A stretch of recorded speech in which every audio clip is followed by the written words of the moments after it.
Dans cette vidéo, je vais te montrer comment rajouter une mémoire long terme sur ton agent IA avec N8N et Memo, un framework qu'on va utiliser. Pourquoi tu devrais nous écouter? Avec notre agence Growth System, on a plein de clients dans tous les domaines, que ce soit la tech, la santé, le BTP, l'e-commerce ou même les entreprises de formation.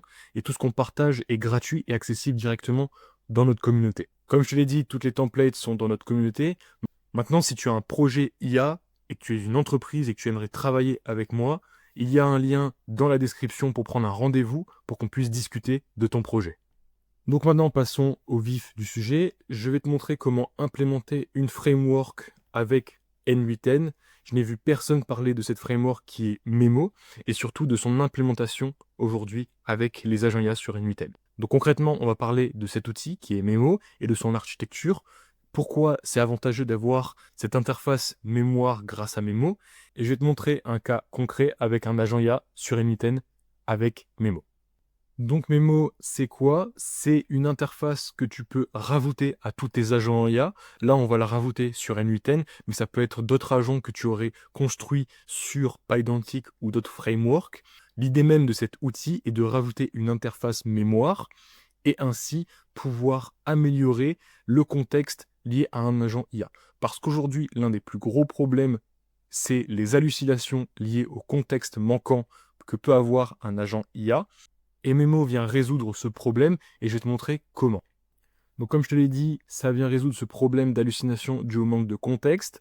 En fait, il faut savoir que sur N8N, tu peux construire une sorte de Windows Buffer Memory et tu peux rajouter X messages après, mais tu es très vite limité sur le contexte que tu apportes avec ces X messages, car il ne va récupérer que par exemple que les 3 messages précédents, et ça manque de contexte global pour pouvoir répondre à des objectifs précis que l'agent IA doit résoudre.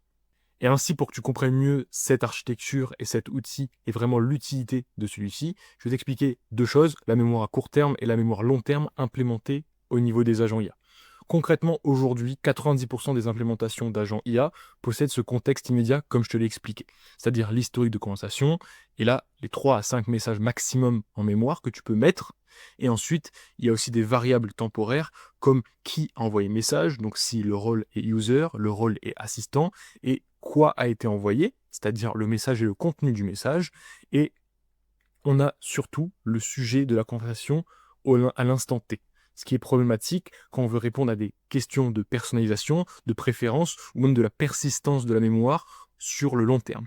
Et pour cela, des systèmes plus complexes implémentent cette mémoire long terme, avec notamment des systèmes de mémoire factuelle où on va récupérer des données sur les utilisateurs et ainsi que leurs préférences. Je vais te montrer ça avec l'implémentation de Memo et des informations un peu plus spécifiques à un domaine. Mais en fait, tous ces types de mémoire, que ce soit la mémoire factuelle sémantique, donc tout ce qui est compréhension des concepts et de leurs relations, je vais te montrer aussi que Memo implémente un graph database pour ceci, est ultra importante sur la mémoire long terme, et beaucoup de systèmes implémentés d'agents IA manquent de cet aspect contextuel et persistance de la mémoire. Pour t'expliquer plus en détail l'architecture de Memo, concrètement, quand tu vas ajouter dans la mémoire de ton agent IA, on va pouvoir voir sur ce schéma qu'il va récupérer les messages de la conversation. Un LLM va venir extraire les données importantes et va rajouter dans une base de données vectorielle. Donc, il va vectoriser cette donnée de message, va la rajouter dans cette base de données. Ici, tu peux personnaliser et mettre Quadrant, ChromaDB ou d'autres bases de données que tu aurais. Et il va aussi créer une nouvelle entité et une nouvelle relation dans ton graph database. Un graph database, je vais te montrer à quoi ça ressemble globalement, mais en fait, ça te permet de faire des relations entre deux entités. Imaginons que moi, Benoît, je sois une entité et que j'aime par exemple la musculation. Alors, dans un graph database, ça va s'expliquer avec une bulle Benoît et ainsi qu'une relation avec le sport musculation. Et il y aura un lien entre les deux qui sera que j'aime la musculation, concrètement. Ces informations-là, des deux bases de données, comme je t'ai expliqué, vont être envoyées à un autre LLM qui, lui, va faire le choix et va faire l'update global des relations entre données qu'il y aurait dans le graph database ou dans la base de données vectorielle. Et c'est là l'importance quand on ajoute dans la mémoire, c'est tous ces liens que je vais te montrer dans une implémentation basique de Humo sur N8N, mais en fait, c'est ultra important de faire des relations entre données pour avoir une mémoire persistante pour les agents IA.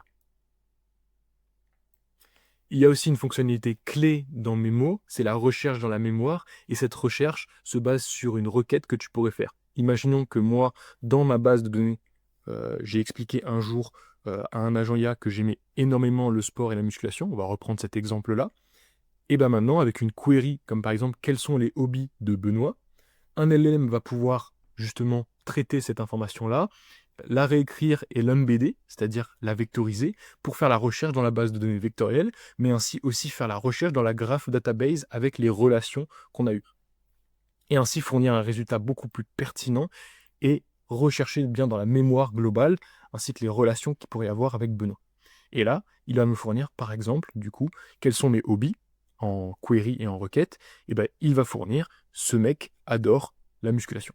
Donc voilà un peu comment est un graph database. Quand tu vas faire cette requête-là, comme je te l'ai expliqué, avec user ID, là, ça sera Benoît, eh bien, il y aura des interconnexions dans le graph database qui montreront, par exemple, que j'aime le sport, que je déteste le badminton, et que mon ami est John, et que son pet, là, est Tommy. Donc là, il pourra faire des recherches comme ça, et il y aura des relations entre entités. Et donc, comme tu peux le voir, c'est un avantage énorme par rapport à une mémoire juste avec la récupération des 4 derniers messages. Déjà, il faut savoir que Memo est open source, donc tu pourras l'implémenter sur ton VPS, sur ton serveur ou même en local, et il y aura cette interface mémoire qui sera regroupée. Toutes tes données d'agent IA que tu pourrais avoir seront centralisées sur Memo. Je vais te montrer avec un dashboard assez sympa qui permet de regrouper toutes ces informations-là. Ces agents IA vont pouvoir auto-apprendre, c'est-à-dire qu'ils vont récupérer les anciennes conversations, que les préférences et les personnalisations d'un user spécifique. Et là, ça va permettre d'auto-apprendre comment fonctionne la personne, comment répondre à la personne, etc. Il y a aussi cet aspect persistant de la mémoire entre agents. Il faut savoir qu'on peut faire des recherches de mémoire entre plusieurs agents. Je vais te montrer comment c'est implémenté sur Memo. Et bien sûr, comme tu peux le voir, euh, le coût est beaucoup moins élevé car tu ne passes pas un historique de 40 messages dans le contexte window de ton agent IA. Mais bien là, tu fais des recherches spécifiques à l'aide d'une requête dans la mémoire que peut avoir un agent ou plusieurs agents. Et ça te permet de réduire tes coûts. Il y a aussi une option de custom categories qui est plutôt pertinente et c'est à l'aide de personnalisation d'un prompt, je vais te montrer dans cette vidéo rapidement aussi, mais tu peux récupérer des données de la conversation en fonction de catégories précises. Je t'ai fourni dans le document toutes les informations et la documentation sur l'API et notamment aussi sur l'implémentation, si tu veux le faire, open source de Memo. Maintenant, passons au cas d'usage concret et comment le construire sur N8N rapidement. Avant de commencer à te montrer comment l'implémenter sur N8N, je voulais te montrer des exemples utilisant Memo. Ici, on peut créer des compagnons avec Node.js. On peut aussi implémenter avec Ollama en local Memo. Comme je l'ai dit, c'est open source. Donc il y a pas mal de choses à faire, notamment des personal travel assistant, des personal AI tutor, donc qui s'adaptent à ton style, ton niveau et ta progression.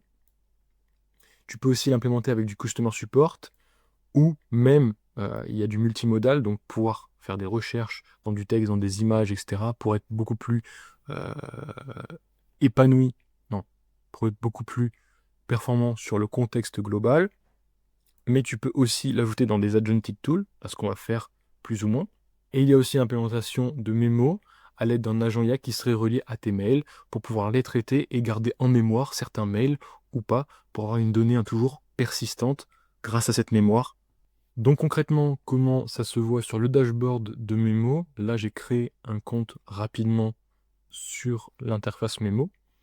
Quand tu arriveras, tu n'auras aucune information ici. C'est toutes les données mémoire que tu pourras avoir. Là, tu peux voir que j'ai fait certains tests pour te montrer précisément comment ça fonctionne. Ce que je vais te montrer, ça va être principalement l'API keys que tu vas devoir créer. Tu vas rajouter cette clé API, donc la copier et ensuite la mettre dans les requêtes HTTP que je te montrais, parce qu'en fait Memo aussi a un API. Et tu vas pouvoir avoir pas mal d'informations ici. Concrètement, ici tu auras toutes tes requêtes. Des requêtes, que ce soit l'API que tu as utilisé pour la mémoire, et tu peux voir que toutes ces requêtes sont traitées. Que ce soit des requêtes de search que j'ai fait, ou d'ajout dans la mémoire.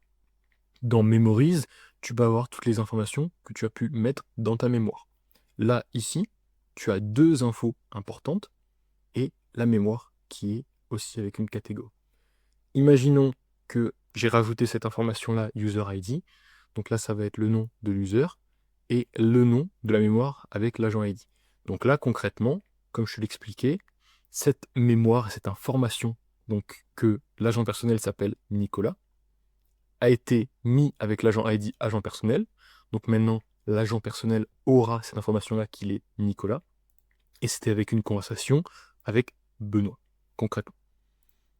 Et ces informations-là sont persistantes. Maintenant, prenons toujours exemple avec cette mémoire qui montre que j'aime le sport, la musculation, avec cette donnée précisément, toujours avec une conversation avec moi et l'agent personnel, sachant que tu peux regrouper avec plusieurs agents et faire des recherches sur plusieurs mémoires d'agents, ça qui est très fort, et avoir une donnée qui est regroupée et centralisée. Il y a une catégorie Lifestyle Management Concern. C'est une catégorie que j'ai créée personnellement, qui se base sur un LLM et qui peut être recherchée ici avec Project Settings. Tu peux mettre des Custom Instructions pour comprendre le projet, mais globalement, moi, ce que j'ai juste créé, c'est une catégorie spécialisée avec Lifestyle Management, traque mes habitudes journalières, mes passions, mes hobbies, incluant ce que je fais un travail, mon sport et ma balance de vie. Tout ça peut être traité par un LLM et il va extraire cette donnée s'il voit un moment dans la conversation cette donnée-là. Ce qui est ultra pertinent si tu veux faire, par exemple, des recherches que du lifestyle de la personne. Et tu pourras mettre dans l'agent IA en tant qu'outil, par exemple. Et tu peux rajouter énormément de custom categories comme tu le veux. Une fonctionnalité aussi ultra intéressante, c'est que tu peux exporter ta mémoire. Imaginons que tu veuilles utiliser sur d'autres agents la mémoire que tu as construite de une centaine de conversations que tu as eues avec ton assistant personnel. Tu peux l'exporter et le mettre sur un autre agent IA ou d'autres agents IA, et ça facilement avec un module exporté ici. Comme tu peux le voir, il y a aussi user avec un utilisateur. Donc comme je l'ai dit, moi c'est moi pour l'instant. Il y a 4 données en mémoire et il y a aussi des données précisément pour l'agent personnel. Donc là c'est encore 4 données et tu vois que on peut avoir un filtrage justement de si on veut récupérer que les données de mémoire d'agent personnel, d'agent sport, d'agent travel, peu importe, ou que les données de Benoît, Nicolas ou d'autres personnes qui utiliseraient ton outil ou ton agent IA.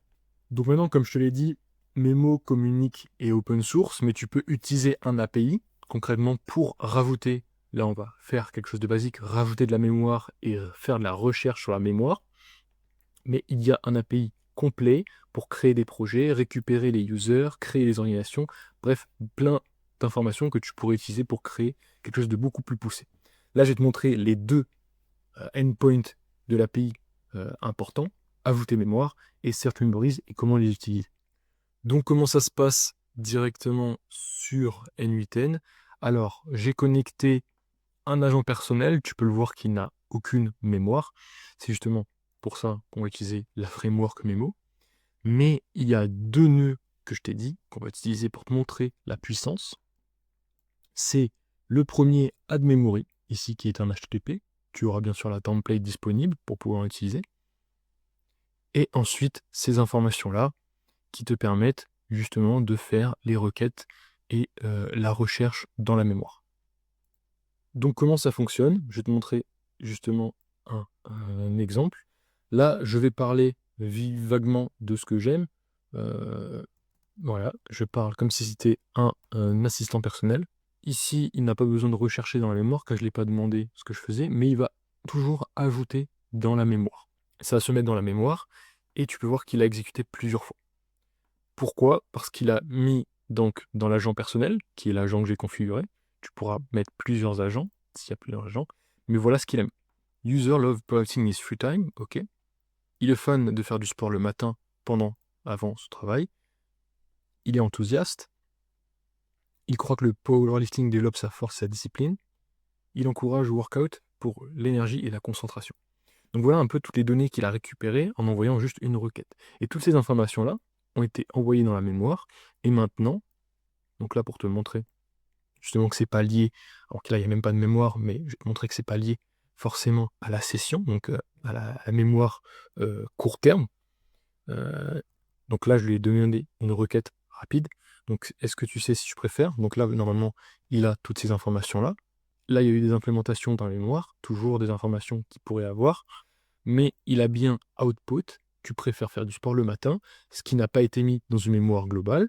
donc une mémoire avec un buffer memory classique que tu pourrais avoir, qui a été mis sur Memo. Il a fait une recherche, comme tu peux le voir.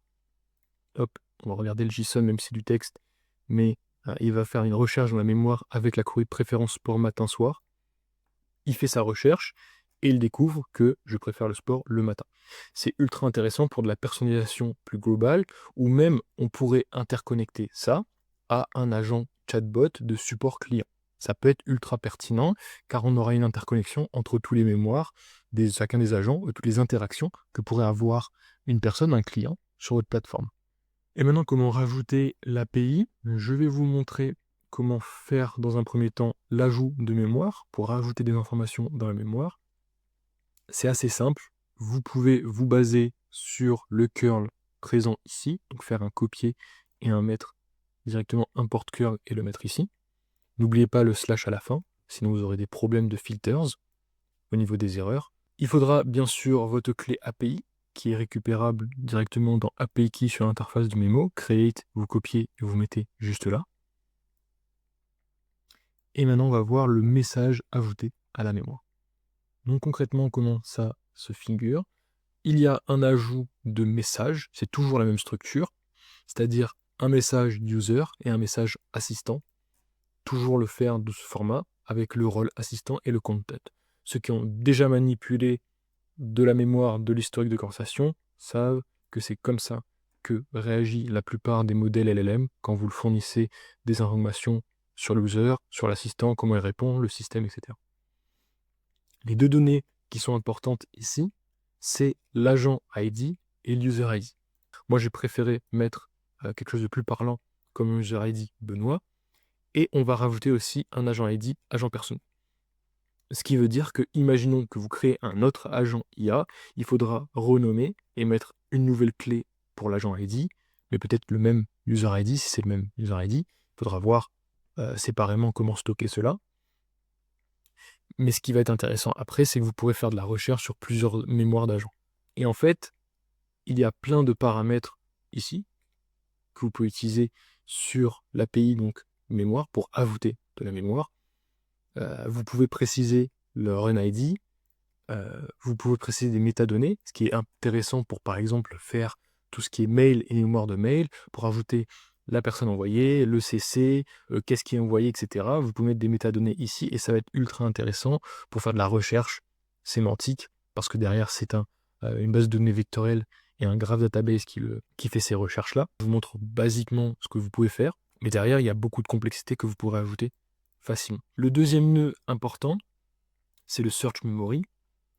Là, j'ai créé cet outil, sachant que cet agent, je n'ai même pas mis de prompt. J'ai juste rajouté cet outil qui te permet de chercher dans ta mémoire à partir d'une requête les informations contextuelles relatives pour répondre au mieux à une demande. Et là, on va utiliser le second endpoint, qui est celui-là, Search Memories. Et là, vous allez voir qu'il y a pas mal de choses qui sont intéressantes. C'est qu'on peut faire de la recherche avec des booléens. Donc, pour rechercher, imaginons que vous voulez rechercher les informations d'une personne, et en plus de ça, dans les agents Travel Agents, Sport Agents. Ça peut être possible avec ce filter, donc qui regroupe toutes les informations de cette personne, avec en plus qui sont stockées sur l'agent Travel et l'agent Sport que aurait pu avoir votre utilisateur et ses interactions avec. Vous pouvez aussi faire de la recherche à partir de dates. Comme je vous l'ai dit, la search va se baser sur une query, donc une requête. Cette requête, comment on l'implémente sur N8N? C'est toujours avec le curl. Donc là, je vous invite à aller hop sur l'interface ici, faire le curl qui est là, copier ces éléments-là, les mettre sur le nœud, donc tools HTTP. N'oubliez pas le slash à la fin. Vous allez devoir remplir toujours de votre API key ici, et ensuite il y aura ces paramètres. Ces paramètres sont simples. Moi j'ai mis des filtres basiques pour vous montrer. Et concrètement, il y aura la query qui est définie avec des accolades parce que c'est un placeholder sur N8N. Je vous invite à regarder, mais concrètement, un placeholder va être défini juste en dessous, avec son nom, query, et une description. Car en fait, l'agent IA va mettre cette information ici et va la remplir automatiquement. Donc là, j'ai juste précisé basiquement que c'est la requête à rechercher dans la mémoire. Et j'ai mis la query ici. Ensuite, les filters, j'ai mis juste l'user ID. Donc, il va filtrer et récupérer toutes les données qui sont de l'user ID Benoît et qui viennent de l'agent IA personnel précisé. Et voilà basiquement comment vous pouvez rajouter. Ce qui est très fort, comme je vous l'ai dit, c'est qu'imaginons que j'ai eu une interaction avec un autre agent, je pourrais le mettre dans la mémoire et faire une recherche sur tous ces agents-là, ajouter à la mémoire précise d'un agent sport, un agent travel, et tout sera regroupé et centralisé dans ma mémoire et mon interface ici. Donc voilà, la vidéo est terminée. Maintenant, si tu veux implémenter ce genre de fonctionnalité un peu plus poussée dans ton entreprise, je t'invite à prendre un rendez-vous dans la description. Et si la vidéo t'a plu, n'hésite pas à la liker et à t'abonner, ça me soutient énormément. Et moi, je te dis au revoir pour la prochaine vidéo.